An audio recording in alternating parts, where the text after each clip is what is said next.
바로 회당장 야이로에 대한 말씀입니다. 여러분, 우리가 익히 잘 알고 있는 오늘 이 본문의 사건은 회당장 야이로가 예수님의 발 앞에 엎드려서 무엇인가를 간곡히 요청하는 것으로 시작이 되는데, 여러분 성경책 한번 보시겠습니까? 22절에서 23절의 말씀을 보시면 이렇습니다. 회당장 중에 하나인 야이로라 하는 이가 와서 예수를 보고 발 아래 엎드려 간곡히 구하여 이르되, 내 어린 딸이 죽게 되었사오니 오셔서 그 위에 손을 얹으사 그로 구원을 받아 살게 하소서 하거늘, 이라는 말씀으로 오늘 사건이 시작되는 것을 보게 됩니다. 여러분, 유대인들은 유대인 남자 10명 이상이 모인 곳에는 언제나 회당, 시나고그를 만들어서 성전 대신에 이 회당에 모여서 하나님을 예배하고 율법을 배우고 가르침을 받았습니다. 여러분, 예수님 당시에 이 회당에는 세 종류의 지위를 가진 사람들이 있었다고 하지요. 바로 율법을 가르치는 성경 교사에 해당되는 랍비라는 이들이 있었고, 이 랍비 위에 성전, 이거 회당에서 이루어지는 제반 업무를 수행하는 하잔이라고 하는 사람이 있었습니다. 그 다음에 랍비와 하잔 그 위에 회당을 대표하는 바로 회당장이 있었습니다. 한 회당의 영적인 리더이자 최고 결정권자인 회당장은 예배를 주관할 뿐만 아니라 재판권을 가진 사람으로서 그 마을에 있는 사람들의 선과 악을 구별하는 기능을 감당하는 사람들로서 유대 백성들에게 존경과 사랑을 한 몸에 받는 이가 그 회당의 회당장이 되곤 했습니다. 여러분, 오늘 이 본문의 말씀에 보면 마가복음의 저자인 마가는 본문에 등장하는 이 회당장의 이름을 직접 밝히고 있는 것을 보게 되는데, 야이로라고 이야기하고 있습니다. 이름의 뜻이 무엇인가 하면 내가 살리리라, 내가 일으키리라 라고 하는 뜻을 가지고 있습니다. 여러분, 하지만 참 아이러니하게도 야이로는 내가 살리리라, 내가 일으키리라 라고 하는 이름의 뜻과는 상관없이 자신의 눈에 넣어도 조금도 아프지 않을 사랑하는 딸의 생명을 단 하루도 연장시킬 수 없었으며, 그녀를, 그 어린 딸을 병상에서 일으킬 수도 없었습니다. 참으로 아이러니하죠. 자신의 이름이 이러한 뜻을 가지고 있었지만 딸의 생명을 살릴 수도, 그 병상에서 그 딸을 다시 일으킬 수도 없었던 것이죠. 자, 그러면 야이로의 딸에 대해서 한번 살펴볼 필요가 있겠습니다. 야이로의 딸에 대한 정보는 오늘 본문 42절에 보면 이렇게 되어 있습니다. 소녀가 곧 일어나서 걸으니 나이가 12살이라 사람들이 곧 크게 놀라고 놀라거늘, 이라고 하는 말씀을 통해서 야이로의 이 딸이 12살 된 소녀라고 하는 점과 동일한 사건을 다루고 있는 누가복음의 정보를 빌리자면 이렇게 되어 있습니다. 이는 자기에게 12살 된 외딸이 있어 죽어감이러라 라고 누가가 기록하고 있는 말씀을 통해서 볼 때 12살인데 이 12살이 무남동녀 외딸이었다라는 것, 외동딸이었다라는 것이죠. 다른 형제가 없습니다. 자매가 없습니다. 12살 된 무남동녀 외동딸이라는 점과 또 하나 알 수 있습니다. 죽어감이러라 라고 하는 표현을 통해서 원인이 무엇인지, 무슨 이유인지 알 수 없지만 어떤 질병에 의해서 또는 어떤 사고에 의해서 서서히 죽어가고 있는 딸이었다라고 하는 것을 두 가지 말씀을 통해서 우리가 정보를 좀 얻어낼 수가 있습니다. 여러분, 그렇습니다. 회당장이라고 하는 유대교를 대표하는 존경받는 자리와 많은 사람들로부터 받아온 명성과 평판이 소중한 딸의 생명을 연장시킬 수도 회복시킬 수도 없었던 것이죠. 여러분, 이와 같은 사실을 깨닫게 된 어느 날 야이로는 예수님을 찾아가게 되었고, 젊은 예수님의 발 앞에 회당장이라고 하는 직책을 내려놓고 무릎을 꿇고 엎드려, 주님, 내 어린 딸이 죽어가고 있습니다. 부디 내 딸을 살려만 주십시오라고 간곡하게 부탁하게 만들었던 것입니다. 여러분, 그는 회당장이기 이전에 아버지이었습니다. 회당장의 이름이 아닌 아버지의 이름으로 예수님을 찾아갔고, 그 예수님 앞에 엎드려 간절한 마음으로 부탁을 하고 있었던 것이죠. 바로 아버지의 마음이 이러한 마음 아니겠습니까? 여러분, 저도 일남일녀를 둔 두 아이의 아빠, 아버지입니다. 이제 아이들이 모두 다 장성했지만 아이들 키울 때 정말 심한 독감으로 인해서 열이 정말 펄펄 끓어오르고 밤새도록 얼마나 기침을 많이 하는지 옆에서 지켜보던 저의 마음이 정말 너무 아플 때가 있었습니다. 정말 아이 대신에 내가 아팠으면 정말 좋겠다, 내가 정말 아팠으면 좋겠다라고 하는 그 간절한 마음에, 여러분, 감기가 전염성이 있지 않습니까? 여러분, 그래서 아이가 심하게 콜록 기침을 하면 그 아이의 기침하는 입에다가 제 입을 벌려서 감기 바이러스가 저에게 전염되기를 바랬던 적이 있었습니다. 여러분, 그래서 정말 그런지 모르겠습니다만은 그 이후로부터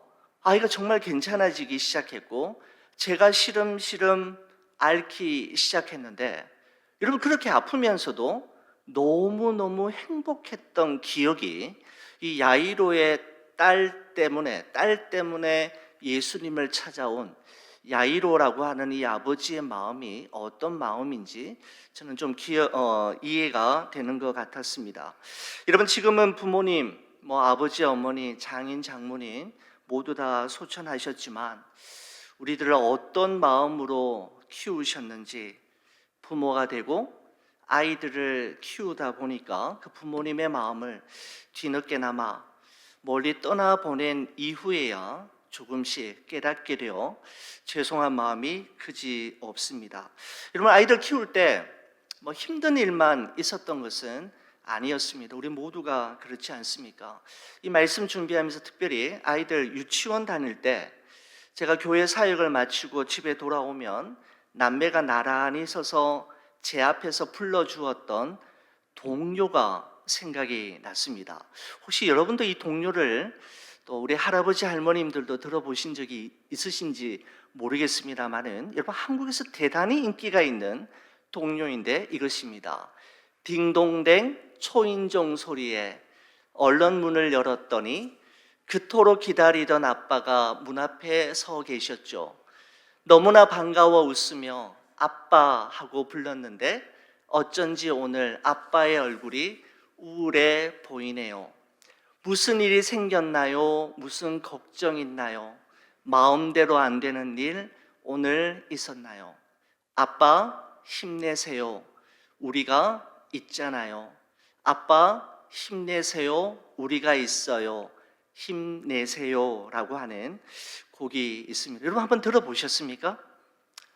제가 정말 좋아하는, 은혜 많이 받고 또 오늘도 유튜브로 이 영상 계속 보고 우리 아이들에게, 멀리 떨어져 있는 아이들에게 보내면서 이 동요곡으로 아빠가 얼마나 힘을 얻었는지에 대해서 함께 나누었던 시간을 가지곤 했습니다. 이 곡이 MBC 창작 동요제에 이제 발표되었던 곡인데 수상을 받지는 못했습니다. 이렇게 명곡이 수상을 받지는 못했는데 오히려 더 유명해지면서 요즘은 초등학교 교과서에 이 곡이 실렸을 정도라고 이야기합니다.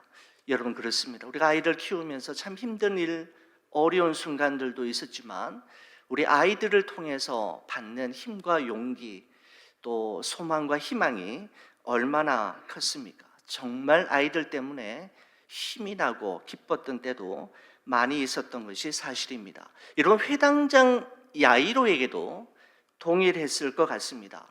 12살 난 무남 동료 외동딸은 그에게 있어서는 이 세상 무엇과도 바꿀 수 없는 정말 소중한 존재일 뿐만 아니라 야이로로 하여금 오늘을 살아가게 만드는 삶의 이유이자 오늘을 견디게 만드는 기쁨의 원천이 되는 존재가 바로 야이로의 딸이었습니다. 여러분, 이런 딸이 자신의 눈앞에서 속수무책으로 죽어가고 있으니 이 아버지 야이로의 마음이 어떻겠습니까? 여러분, 그래서 야이로는 회당장이라고 하는 자신의 그 직책을 내려놓고 예수님을 급히 찾아가게 되었고, 예수님 앞에 엎드려 나의 사랑하는 딸을 부디 살려주십시오라고 간곡히 요청하게 되었던 것입니다.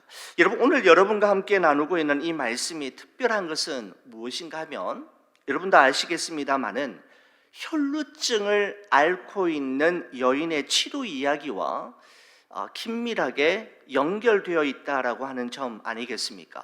여러분, 바로 25절에서 34절까지의 말씀이 바로 그 내용인데, 이 말씀에 대해서는 제가 다음번에 여러분과 함께 다시 나눌 계획을 가지고 있습니다. 여러분, 간단히 말씀드리면 이런 것이죠. 아주 심각한 혈루병을 앓고 있는 여인이 예수님의 옷자락에 손만 대어도 고침을 받을 것이라고 하는 그러한 믿음과 확신을 가지고 과연 그렇게 했더니 지난 12년 동안 이유도 알 수 없고 원인도 알 수 없이 자신을 괴롭혀왔던 그 질병으로부터 깨끗하게 고침을 받는 바로 그 이야기이지 않습니까? 가시던 걸음을 멈추신 예수님께서는 뒤돌아보셨고 이 여인을 찾으시면서 이렇게 말씀하셨지요. 예수께서 이르시되 딸아, 내 믿음이 너를 구원하였으니 평안히 가라. 내 병에서 놓여 건강할지어다 라고 하셨습니다.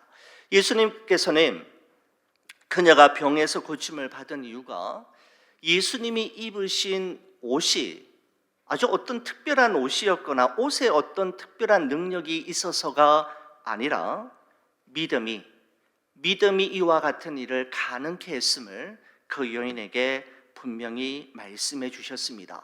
12년 동안 혈루병을 앓고 있는 여인이 예수님에 의해서 깨끗이 고침을 받은 이 사건은 회당장 야이로로 하여금 아주 강렬한 믿음과 확신을 안겨다 주었을 것임에 분명합니다. 그래, 12년 동안 아무 의사도 어느 누구도 고칠 수 없었던 혈루병으로 고생하는 저 여인을 고쳐주신 예수님이라면 내 딸도 반드시 고쳐주실 거야. 내 딸의 나이가 원래 12살이지 않아?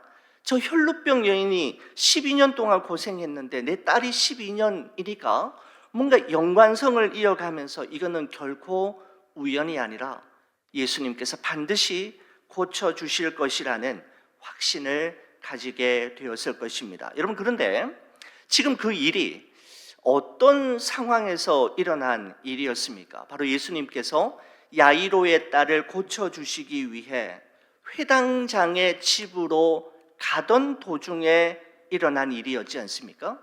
예수님께서 반드시 내 딸도 고쳐주실 거야 라고 하는 믿음과 확신이 있었지만 또 한편으로는 한시가 급한 이 시점에 예수님께서 지금 시간을 너무 지연하시는 거 아닌가? 여기서 너무 시간을 지체하시면 내 딸에게 어떤 일이 생기면 어떡할까라고 하는 조바심도 났을 것입니다. 빨리 가셔야 하는데, 늦으면 안 되는데, 이러다가 우리 딸에게 더 나쁜 일이 생기면 어떡하나 라고 하는 두려움과 조바심이 이 야이로의 마음에 충만했던 그때 아니나 다를까 회당장의 집에서 온 한 사람이 슬픈 소식을 전하게 되죠. 그 슬픈 소식의 내용이 35절에 있습니다. 여러분, 본문 말씀 한번 보시겠습니까? 35절을 보시면 이렇습니다. 아직 예수께서 말씀하실 때에 회당장의 집에서 사람들이 와서 회당장에게 이르되 당신의 딸이 죽었나이다. 어찌하여 선생을 더 괴롭게 하나이까? 라는 비보이었습니다. 당신의 딸이 죽었나이다. 여러분, 이 말 앞에서 모든 것이 다 끝나버리는 것이죠. 상황이 종료되어 버렸습니다. 여러분, 그렇습니다. 죽음은 죽음 이전에 쏟아부은 모든 수고와 애씀을 한순간에 허무와 절망으로 바꾸어 버리는 존재가 바로 죽음이지 않습니까? 아무리 강한 자도, 아무리 영향력 있는 자도, 아무리 성공한 자도, 아무리 아름다운 미모와 건강한 체력을 가진 자도 죽음 앞에서 아무것도 아닌 것이 되어버리는 것이죠. 죽음은 살아있는 모든 것을 절망에 빠지게 하는 존재이며 죽음 앞에서 모든 인간은 평등하게 되는 것이죠. 12살 난 어린 딸은 예수님을 모시고 오겠다며 아침 일찍 떠난 아버지를 더 이상 기다리지 못하고 다시 돌아올 수 없는 먼 길을 떠나버리고 말았던 것입니다.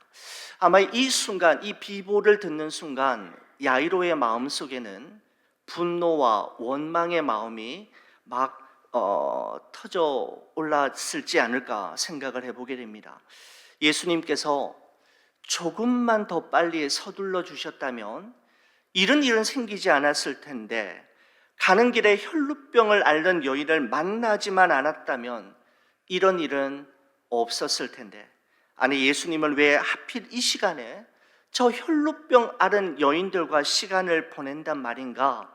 라고 하는, 그런 일만 없었다면 더 좋았을 텐데 라고 하는 마음이 야이로의 마음에 막 이렇게 생겨나기 시작했을 것입니다.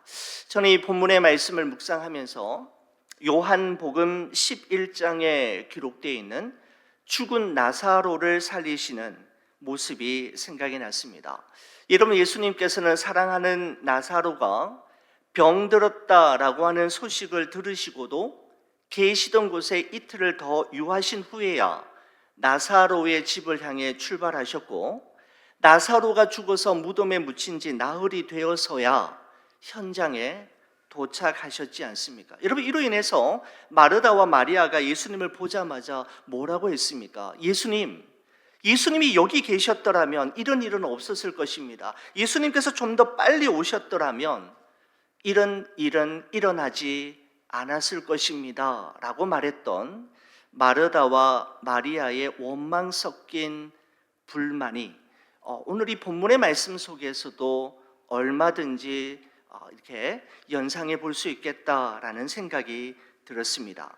여러분, 그렇습니다. 우리 그리스도인들이 하나님과 동행하는 삶을 살아감에 있어서 좀처럼 적응되지 않는 것은 하나님의 타이밍에 적응하는 것, 하나님의 시간에 우리 자신을 맞추는 것이라는 생각이 들 때입니다.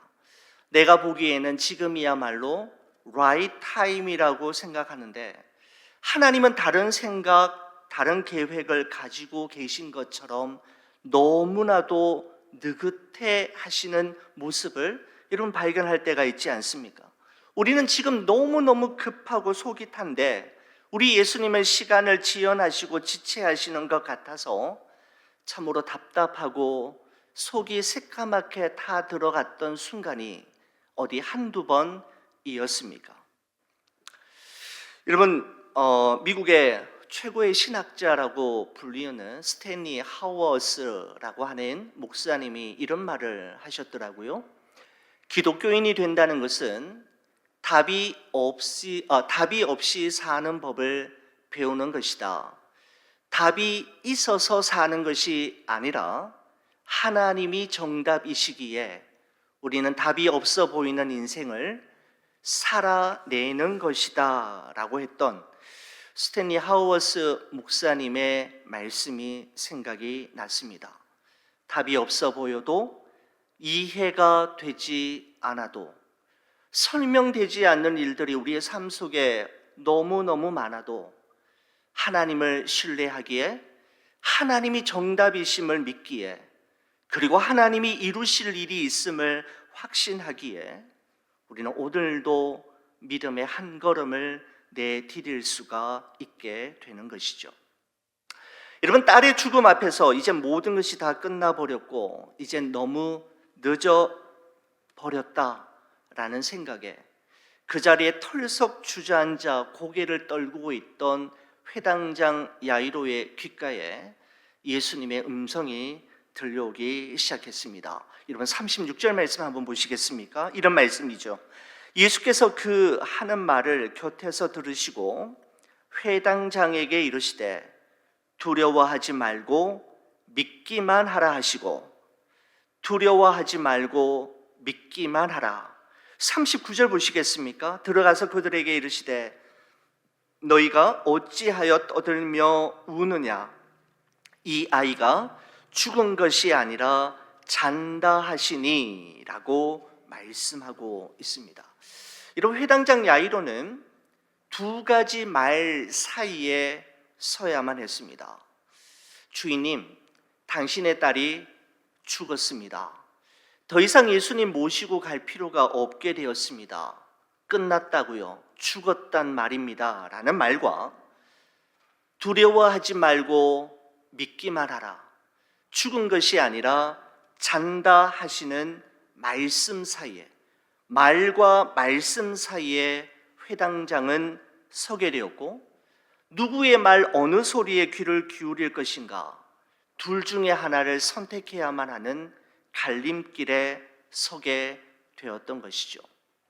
어느 책에서 본 문장이 생각이 납니다. 초대교회 성도들에게 붙여진 별명이 있었다고 합니다. 그것은 무엇인가 하면 그 길을 걷는 사람들이라고 하는 표현이, 별명이 초대교회 성도들에게 붙여 있었다고 하더라고요. 그 길이라는 것은 바로 예수님께서 걸어가신 길을 의미하는 것이고, 그 길은 길이 있어서 길이 보여서 걷는 길이 아니라 눈에 보이지 않고 귀에 들리지 않아도 오직 주의 약속의 말씀을 붙들고 믿음으로만 걸어갈 수 있는 길을 바로 초대교회 성도들에게 붙였는데, 바로 그 길을 걷는 사람들이 바로 초대교회 그리스도인이었다라고 하는 기록을 제가 책을 보면서 본 적이 있었는데 밑줄을 그었던 표현입니다.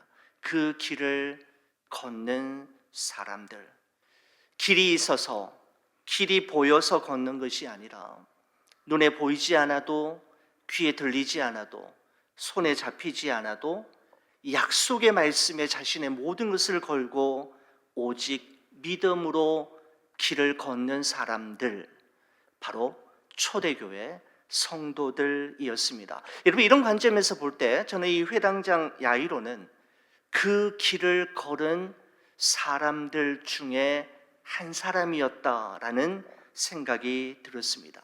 모든 상황이 이미 종료되었음에도 불구하고 야이로는 사람의 소리가 아닌 예수님의 말씀을 믿고 예수님과 함께 자신의 집까지 도착하게 되었고, 예수님께서는 자신의 죽은 딸을 향해 다음과 같이 말씀하시는 소리를 들을 수 있었습니다. 41절, 42절 말씀인데요, 우리 두 절 말씀은 저와 함께 같이 한번 읽어주시겠습니까? 같이 봅니다.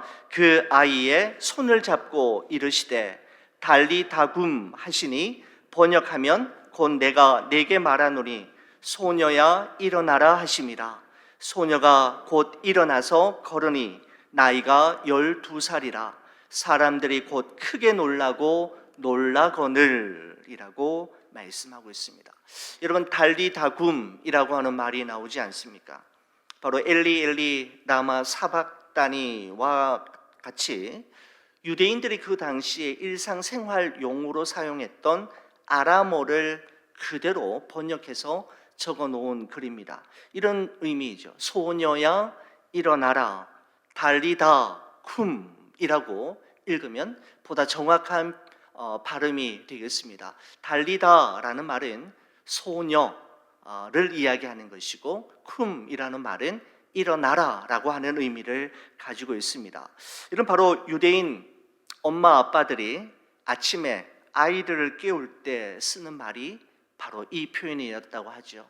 사랑하는 우리 딸, 이제 일어나야지, 학교 가야지, 밥 먹고 학교 가야지, 이제 일어나라고 할 때 달리다굼이라는 말을 유대인들은 사용했던 것이죠. 그야말로 잠자는 아이를 깨울 때 쓰던 유대인들의 대표적인 말이 바로 이 표현이라고 할 수가 있습니다. 여러분, 예수님께서 달리다굼 하시자 이미 죽은 딸이 다시 살아나는 역사가 일어나게 되는데, 죽은 시신의 부정이 예수님에게 전가되는 것이 아니라 예수님의 생명이 부정한 소녀에게 전가되면서 생명의 역사가 일어나는 놀라운 일이 일어나게 되었던 것입니다. 여러분, 야이로는 예수님을 모시고 자신의 집으로 돌아가는 도중에 만났던 혈루병을 앓는 여인을 고치시고 그녀와 대화를 하시느라 시간이 지체됨으로 말미암아 자신의 딸이 죽는 그야말로 절체절명의 지경에까지 이르게 되지만, 이로 말미암아 야이로는 자신의 딸이 죽어가는 상황에서 나음을 입는 정도가 아니라 이미 죽은 상황에서 다시 살아나게 되는 더 놀라운 기적을 경험하게 되는 것을 볼 수가 있습니다. 여러분, 그렇습니다. 내가 원하는 대로 내가 원하는 때에 이루어지지 않는다고 해서 낙심하거나 포기하지 말아야 할 이유가 여기에 있다고 생각이 됩니다. 하나님의 지체하심과 지연하심은 하나님께서 이루실 더 크고 놀라운 계획과 섭리가 있음을 의미할 수 있기 때문이지요. 이런 말씀을 마치겠습니다. 여러분, 오늘 이 본문의 사건은 마태복음, 마가복음, 누가복음 모두 세 복음서에서 동일하게 기록하고 있는 사건입니다. 서로 다른 문제, 서로 다른 아픔과 고통으로 예수님을 찾지만 그 문제와 아픔이 무엇이든지 간에 예수님께서 해결하실 수 없는 문제, 예수님께서 고칠 수 없는 사람은 아무도 없다라는 사실을 마가와 마태와 누가는 마태복음과 마가복음과 누가복음을 읽는 독자들에게 꼭 말해주고 싶었던 것입니다. 두려워하지 말고 믿기만 하라. 달리다굼, 일어나라. 여러분, 보이지 않아도 주의 말씀을 의지하고 믿음으로 걸어가시기를 축복합니다.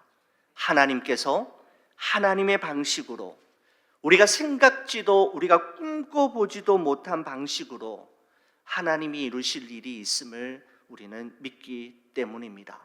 주의 영광 바라보며 주만 따라가는 우리 좋은 비전 모든 성도님들 되시기를 우리 주의 이름으로 간절히 축원을 드립니다. 기도하시겠습니다. 하나님 아버지, 감사합니다. 우리 사랑하는 성도들과 함께 이미 익숙히 또 그동안 많이 들어왔던 본문의 사건, 본문의 말씀이지만 다시 한번 말씀을 되새기면서 우리에게 주시고자 하시는 하나님의 메시지가 무엇인지 우리 성도들과 함께 나누었습니다. 두려워하지 말고 믿기만 하라. 일어나라 말씀하시는 주님의 음성이 우리 교회와 우리 성도들의 심령에 가득히 채워지게 하시고, 하나님께서 하나님의 방식으로 우리가 생각지도 꿈꿔보지도 못한 방식으로 반드시 이룰 일이 있음을 믿고 주의 영광 바라보며 주만 따라가는 우리 모든 성도들의 삶이 되게 하여 주시옵소서. 주께 모든 영광 올려드리오며 우리 주 예수 그리스도의 이름으로 기도 올리옵나이다. 아멘.